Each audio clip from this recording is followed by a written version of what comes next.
कार्यक्रम या ठिकाणी आयोजित झाला असे सामाजिक कार्यकर्ते सन्माननीय किसन अमृता पिचर यांना मी विनंती करतो की आपण या ठिकाणी आपलं मनोगत व्यक्त करा.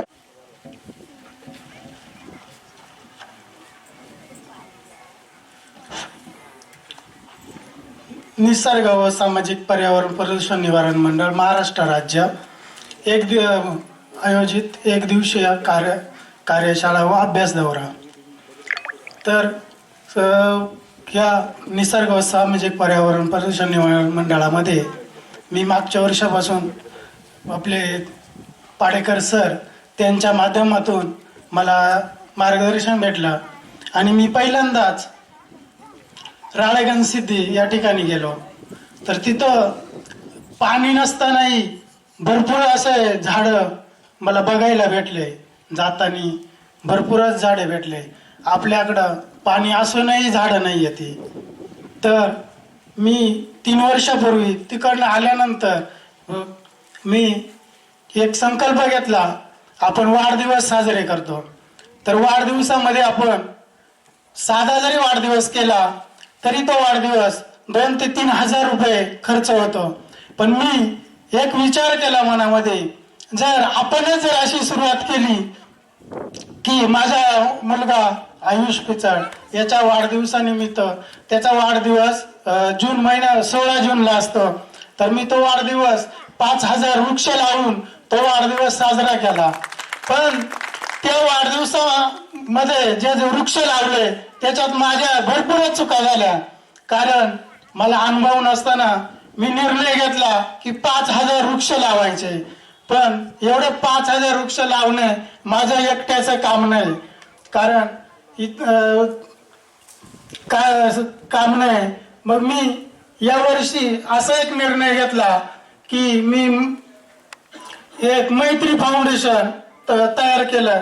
त्याच्यात आमच्या मैत्री फाउंडेशन मध्ये 40 सदस्य आहेत आणि ते 40 सदस्यामधून मी यावर्षी पूर्ण हा पिंपरकण्याचा जो पुलापासून तर शेलविरे फाटा आणि इकडं वाघ्यापर्यंत जेवढे वृक्ष रस्त्याच्या कडेने जागा होईल तेवढे मी लावण्याचा प्रयत्न करील आणि त्यांना पाणी घालायचं काम पण मी स्वतःच करणार आहे. एवढे बोलून मी 2 शब्द संपवतो.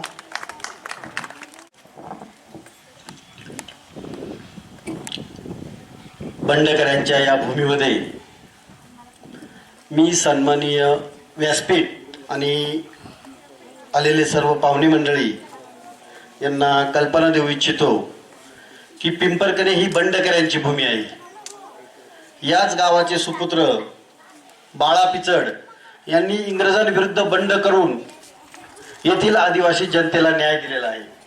आणि याच गावाशेजारील आमचे देवगावचे आद्य क्रांतिकारक राघोजी भांगरे यांनी सुद्धा याच परिसरामध्ये बंड केलेला आहे. आणि आपली जी ही सेवाभावी संस्था आहे, या संस्थेनं या बंडकरांच्या भूमीमध्ये असा सामाजिक उपक्रम राबवण्याची कल्पना आखली. त्याबद्दल मी आपल्या संस्थेचे खूप खूप आभार मानतो. तसेच निसर्ग व सामाजिक पर्यावरण प्रदूषण निवारण मंडळ महाराष्ट्र राज्य यांचे अध्यक्ष प्रमोदजी मोरे साहेब आत्ताच आपल्या कार्यक्रमाला हजेर लावून गेलेले दिवाणी व फौजदारी न्यायाधीश राजूर कोर्ट, तसेच आमचे मित्र किशोर पवार साहेब, विशेष सरकारी वकील सुरेश लगड साहेब, सेवानिवृत्त वनसंरक्षक मस्के साहेब आणि आपल्या या राजूर विभागाचे वनपरिक्षेत्र अधिकारी पडवळे साहेब हे या कार्यक्रमासाठी आमच्या या पिंपरकण्याच्या या छोट्याशा गावामध्ये उपस्थित राहिले. त्याबद्दल मी आपणा सर्वांचे आभार मानतो. निसर्ग कुणाला आवडत नाही? निसर्ग हा अगदी सर्वच व्यक्तींना आवडतो. या पृथ्वी तलावर असा कुणीच नसेल की मला निसर्ग आवडत नाही. पण आज सांगायची वेळ आलेली. आता 4-5 वर्षापूर्वी जी कोरोनाची महामारी आली, त्या कोरोनाच्या महामारीमध्ये ऑक्सिजनची काय किंमत असते ही प्रत्येकाने अनुभवली. ऑक्सिजन किती महत्वाचा आहे. जर आपल्याला ऑक्सिजनच विकत घ्यावा लागला असता, पाणी आणि ऑक्सिजन विकत घेऊन जर जगण्याची वेळ आली असती, तर आज काय परिस्थिती असती. आपल्या आजूबाजूला जे बघतो आपण, जी जंगल आहे, वनसंपदा आहे, ह्या ऑक्सिजनच्या कंपन्या. मग ह्याच कंपन्या फक्त सांभाळायची जबाबदारी, हे सांभाळायचं काम ही संस्था करत आहे. आणि त्यासाठी तुम्ही आम्ही सर्वांनी या पृथ्वी तलावर जे आपण राहतो मानव प्राणी, आमच्या सावंत सरांनी अतिशय चांगलं सांगितलं, या पृथ्वी तलावर मानव हा सर्वात स्वार्थी प्राणी. आता परवा चिमणी दिवस झाला, काल वन दिन होता आणि आज जल दिन आहे. हे सलग 3 दिवस जोडून आहेत. चिमणी बघा, प्राण्यांचा तुम्ही विचार करा, प्राणी किती खातो. आपल्या पाठीवर बांधून तर कुठंच घेऊन जात नाही. रोजचं जेवढं लागतं तेवढंच खाणार. पण मानवाचं उलट आहे. मानवानी ज्या खाणी खोदल्या, निसर्गावर अत्याचार केला, निसर्गाच्या आतल्या आत गेलं, त्यामुळे काय झालं, वन्य प्राण्यांची जी जीवनशैली होती ती जीवनशैली बिघडलेली आहे. आणि आज आपण बघतो महाराष्ट्रामध्ये सर्वात बिकट प्रश्न झालेला आहे तो बिबट्या. बिबट्यामुळं मुलांच्या शाळेची वेळ पण बदलावी लागली. म्हणजे मधल्या अलीकडच्या काळामध्ये बिबट्या एवढा बदनाम केला, अतिशय खालच्या स्तरावर बिबट्याची अगदी आत्ताच विधानसभेमध्ये एक विधेयक मांडलेले आहे. वर्ग 1 मधून शेड्यूल जे सरकारी आपलं वन संरक्षण अधिनियम 1976चा जो अधिनियम आहे, शेड्यूल 1 मधून तो शेड्यूल 2 मध्ये टाकावा म्हणून एक प्रस्ताव आणलेला आहे. त्यावर लवकरच कारवाई होईल. बिबट्या हा प्राणी असा आहे, लाजरा बुजरा, तो त्याच्याच विश्वात राहणारा, परंतु प्रत्येकाला पोटासाठी काहीतरी करायचंय. खायला असेल तरच कुठलाही प्राणी जिवंत राहू शकतो. मानवाला सुद्धा जिवंत राहण्यासाठी खाणं आवश्यक आहे. बिबट्या काय करतो, आपलं खाद्य शोधतो. मग खाद्य कुठे मिळेल, त्याचं खाद्य आहे डुकरं, कुत्रे, इतर प्राणी, आपले पाळीव प्राणी. मग कुत्रे आणि डुकरं कुठे राहतात, कुत्र्याचा आणि डुकरांचा वास्तव हा गावाच्या आजूबाजूला आहे. ज्या वेळेस आपण आपल्या गावाच्या आजूबाजूला कचरा नेऊन टाकतो, ओला कचरा टाकतो, आणि तेच खाण्यासाठी कुत्रे डुकरे येतात. आणि साहजिकच त्या डुकरांना कुत्र्यांना खाण्यासाठी बिबट्या गावाजवळ येतो. बिबट्या गावाजवळ आला का लोकांना वाटतं इकडं शिकारच करायला आला. तो त्याचं खाद्य खायला येत असतो, परंतु बिबट्याला शिकारी म्हणून लोक हाकलून लावतात. बिबट्याचं पण एक सूत्र आहे, बिबट्या शिकार करत असताना त्याची उंची जी असेल त्याच्या उंचीच्या कमी उंचीच्या प्राण्यावरच शिकार करतो. तो त्याच्यापेक्षा उंच असलेल्या प्राण्यावर शिकार करत नाही. म्हणून आम्ही माग बऱ्याचशा शाळांमध्ये जनजागृती केली. विद्यार्थ्यांना सांगितलं का जर बिबट्या तुम्हाला दिसला तर पुढं पळून जायचं नाही, पाठमोरे व्हायचं नाही, पळायचं नाही, ओरडायचं नाही. आपले हात उंच करायचे. हात उंच कशासाठी करायचे, तर बिबट्याला हे लक्षात आलं पाहिजे का समोरचा जो प्राणी आहे तो आपल्यापेक्षा उंच आहे. त्यामुळे बिबट्या आपोआप आपला रस्ता बदलेल, तो त्याच्या मार्गाला लागेल. आपण आपलं एक सावधानता पाळायची. दुसरा विषय नेहारकर साहेबांनी एक सांगितला, वणवा. वणव्याचं जर बघितलं तुम्ही बघा, झाडं तयार व्हायला आज झाड लावलं आणि उद्या लगेच मोठं झालं, असं झालेलं आहे का. झाडं मोठे होण्यासाठी 10, 15, 20 वर्षाचा कालावधी जातो. परंतु काही ज्या आपल्या समाजामध्ये ज्या चुकीचे वागणारे काही जे आहेत ते काय करतात, वणवा लावायचं काम करतात. वणवा लावल्यामुळे बघा छोटे उगवलेले वनस्पती असतील किंवा औषधी वनस्पती असतील, छोटे रोपटे असतील, पक्ष्यांची घरटी असतील, पक्ष्यांची अंडी असतील, असे विविध प्रकारचे जीव जंतू कीटक सगळे मरून जातात. माणसं पळू शकतात, त्यांना 2 पाय, पण बरेचसे प्राणी असे आहेत का ते काही सरपटणार आहेत, ते पळू पण शकत नाही. माणसांना तुम्हाला सांगतो, मागच्याच आठवड्यामध्ये आमचा यवतमाळचा एक वनपाल जंगल विझवताना भाजून मयत पावलेले ते. आणि कालचीच घटना आहे, काल आपल्या नंदुरबारमध्ये एक वनमजूर जंगल विझवताना एक्सपायर झाले, ते पण जागेवरच गेले. म्हणजे एवढी भयानक अवस्था आहे. जंगलामध्ये काय होतं, गवत वाढलेलं आहे. एक साईडने आपण जंगल विझवायचं काम करत असतो, परंतु जर हवेचा फेरा फिरला तर जंगल हे विझवणाऱ्याच्या पण अंगावर जळत येतं, अशी परिस्थिती. त्याच्यामुळं कृपया मी विनंती करतो सर्वांना का आपण आपल्या पद्धतीनं जनजागृती करा. जंगल, कुठलंही जंगल पेटू देऊ नका. आपल्या आजूबाजू जंगलाच्या कडेला शेती, त्याचं राब बांधतात, एक बांध पेटून देतात आणि बेजबाबदारपणा बांध पेटवल्यामुळे तोच पेटत पेटत शेवटी जंगलामध्ये जातो आणि जंगलाची खूप मोठी हानी होते. तर मी आपला सर्वांना विनंती करतो की आपण सर्वांनी जंगलाची रक्षण करायचंय. आईन्स्टाईन नावाचे अतिशय महान शास्त्रज्ञ होऊन गेले. त्या आईन्स्टाईनने सांगितलं होतं, जर या पृथ्वी तलावरची मधमाशी नष्ट झाली तर तिथून पुढे 4 वर्षामध्ये इथली मानवजात नष्ट होईल. याचं कारण काय होतं, मधमाशीचं एवढं महत्व का? तर मी सांगू इच्छितो विद्यार्थ्यांनो, मधमाशीचं महत्व एवढं आहे, आपण जे शेतामध्ये पिकवतो, हे पिकवण्यासाठी फलधारणा होण्यासाठी ही मधमाशी काम करत असते. तिचं कार्य जरी आपल्या उघड्या डोळ्यांनी दिसत नसलं, जर मधमाशीच नसेल या पृथ्वीवर तर आपणही राहू शकत नाही. कारण इथं अन्नधान्य कुठलंही पिकवलं जाऊ शकत नाही.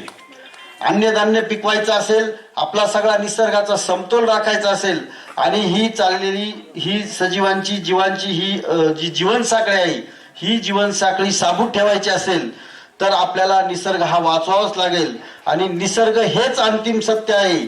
निसर्गाचा प्रकोप आपण कोरोनामध्ये बघितला आहे, खूप अतिशय वाईट आहे. त्यामुळे मी विनंती करतो आणि आपल्या या संस्थेला मी एक खूप खूप धन्यवाद देतो की तुम्ही आमच्या या छोट्याशा गावामध्ये असा कार्यक्रम घेतला. आमच्या गावकऱ्यांना, आमच्या विद्यार्थ्यांना निसर्ग म्हणजे काय आणि निसर्गाबद्दल किती जागरूक राहिलं पाहिजे याबद्दल यांना प्रेरणा निश्चितच मिळेल. आणि इथला निसर्ग, इथली वनसंपदा, इथलं सगळं आबादित राहील, मी अशी अपेक्षा बाळगतो. आणि आपल्या संस्थेस खूप खूप धन्यवाद देऊन थांबतो. धन्यवाद. निवारण मंडळाचे सर्व पदाधिकारी,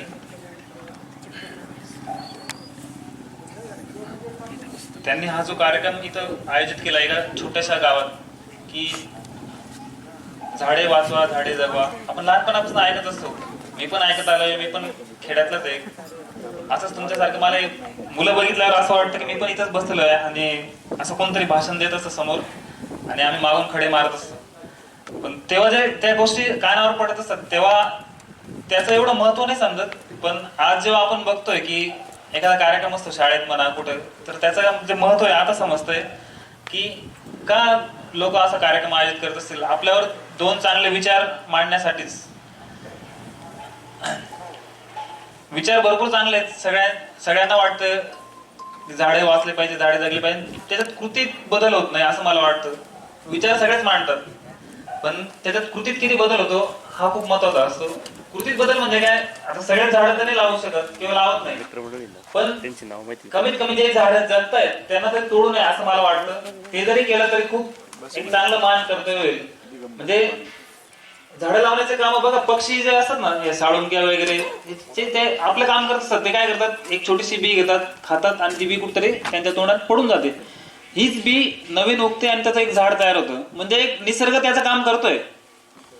जरी आपण नाही करत ना, निसर्ग त्याचं काम करतोय. पण तेच झाड आपण काय करतो, मानव आपल्या स्वार्थासाठी म्हणा, त्यांच्या कामासाठी ते झाडं तोडत असतात आणि पर्यावरणाचा ऱ्हास होतो.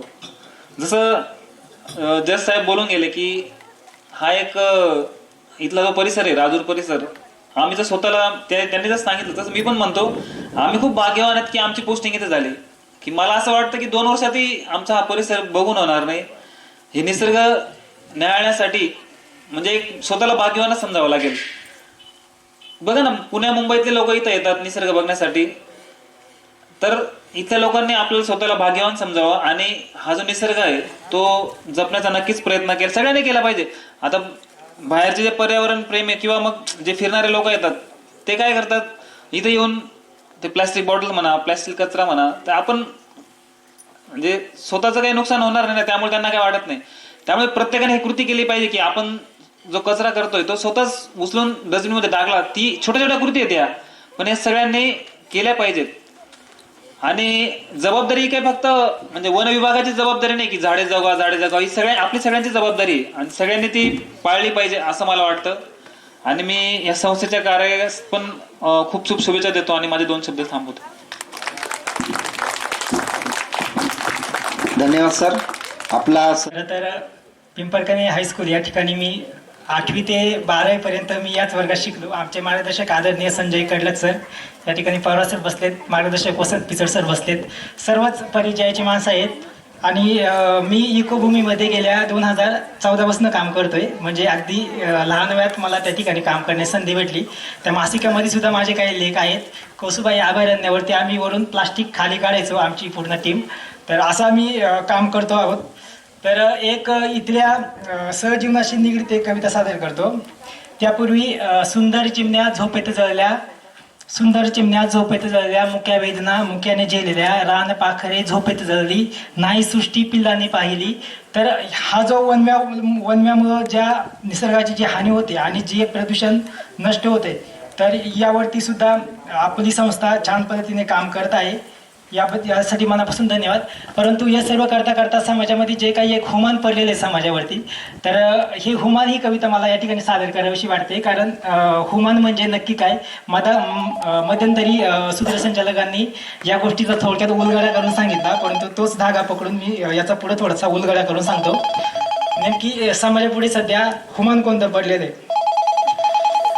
अनथुशी झापालाही वंबान, अनठुशी झापालाही वंबान, उषा पाही त्याला धरण, अनठुशी झापालाही वंबान, उषा पाही त्याला धरण, काग तरीही सरनात हान, काग तरीही सरनात हान, ऊन गाडर हुमान, ऊन गाडर हुमान, जीव गुदामराची वाळ, जीव गुदामराची वाळ, धांदूकही झालं ढिगाळ, जीव गुदामराची वाळ, धांदूकही झालं ढिगाळ, इसोरीत गेलं जिनर,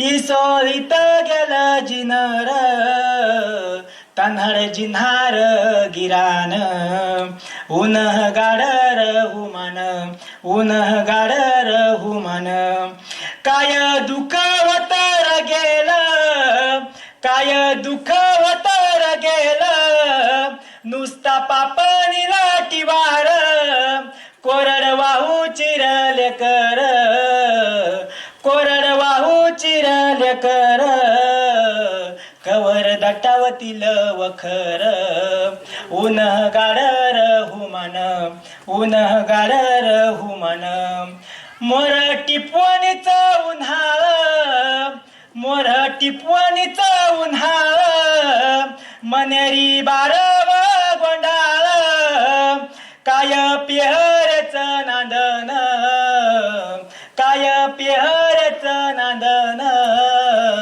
लपवी खपाट सपान, लपवी खपाट सपान. खूप खूप धन्यवाद मित्रांनो. तर ही एक हुमान सर आपलं मनापासून धन्यवाद. पर्यावरण क्षेत्रामध्ये भरमल साहेब सुद्धा चांगलं काम या ठिकाणी करत आहे. त्याचबरोबर सन्माननीय उपसरपंच गणेश किसन खाडे बारी यांचा देखील या ठिकाणी सन्मान होत आहे. मी सन्माननीय प्रमोद दादा मोरे यांना मी विनंती करतो की आपण गणेश किसन खाडे उपसरपंच यांचा सन्मान करावा आणि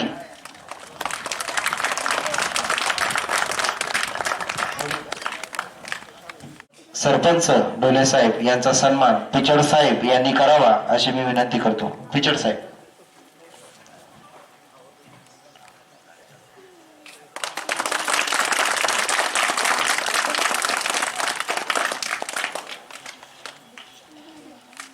धन्यवाद सर. यानंतर मैत्री फाउंडेशन सन्माननीय सुनील भोत सामाजिक पर्यावरण प्रदूषण निवारण मंडळ यांच्या एक दिवसीय कार्यशाळा व अभ्यास दौऱ्याच्या कार्यक्रमानिमित्त व्यासपीठावर उपस्थित असलेले सर्व मान्यवर, मान्य पिचड साहेब, मान्य पवार साहेब, मस्के साहेब, मान्य मोरे साहेब, आमचे मित्र नेहारकर साहेब जे आत्ताच भाषण करून गेले, यापूर्वी भाषण केलेले आमचे लांडे साहेब आणि सर्वच मान्यवर मित्रांनो, 3-4 दिवसापूर्वी मला पाडेकर सरांचा फोन आला की सर आम्ही पिंपळकण्यामध्ये एक असा कार्यक्रम घेतोय, आपण या कार्यक्रमासाठी याल का.